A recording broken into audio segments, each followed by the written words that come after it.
I'm Phil Lathrop, and I've been coming to Graham Emmanuel now for the last 32 years and enjoyed it a lot.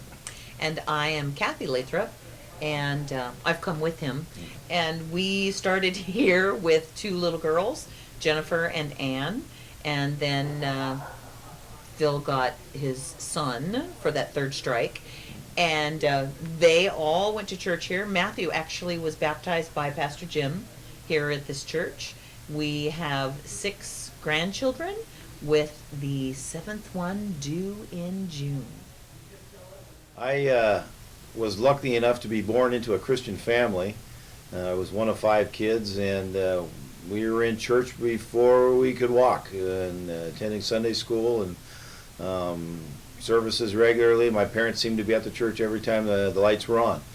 And I learned about Christ very early on, and to me there was no other choice. That's what I knew, and it all made sense. And by the time I was able to make reason of things, probably about 9 or 10, after one Sunday service, the pastor had spoke on accepting Christ, and I did. And it was special. It meant something to me. And then I attended classes for becoming a member of the church and was baptized. And then led a pretty much normal kid's life for a while. And then when I became a teenager, I kind of drifted away a bit. My parents weren't happy about it, but I got a little wild in my teenage years. And but then I met Kathy, and my whole life changed. I was raised in a Catholic family. I am one of 4 other children. I'm a middle child. Our life consisted, my parents were very loving parents, and we went to church every Sunday, but it was not the kind of excited, let's go to church. It's like, let's go to church. And I went through confirmation and all of the stuff that you do being a Catholic kid without knowing why. Just doing it because that's what I was told to do. What is there, after, if I were to die, where would I go? Didn't even cross my mind.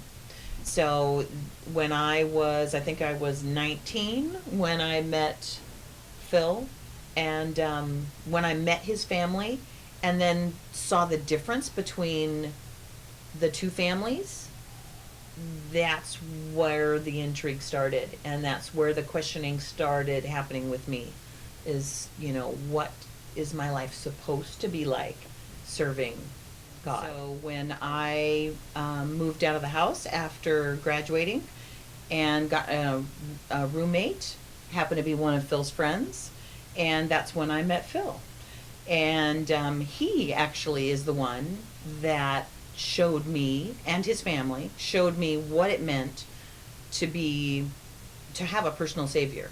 And so through Philip and his family, I became a Christian. We were married in Tacoma and had 2 very small little girls when we moved out to Graham, and found this church and was baptized here actually by one of the pastors. And our family has grown. Our kids knew this church as their home church, and actually that middle daughter still attends here, and I have grandchildren that attend here, and this is their home church.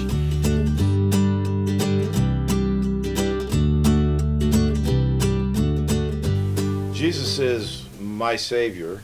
I realize that He's the Son of God, and He came down to earth to live as a man and to die for me, for my sins, so that I can go to heaven. He's the only way to heaven, and I just can't hardly imagine that even if I was the only one on earth, He would have done that, and would have done that for me. Jesus is my all in all. He's everything I need. He's the only thing I need, and I'm so thankful and grateful that I found Him and that He found me.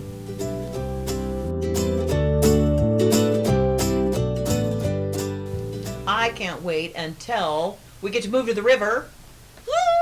But on the other part of that too is I can't wait till Jesus comes back.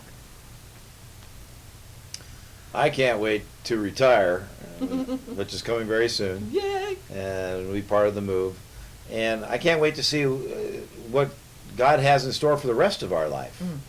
I'm hoping we still have some time to grow older and watch grandkids grow, and who knows. But again, yeah, we leave it in God's hands, and what happens, happens, and I'm just looking forward to seeing what happens.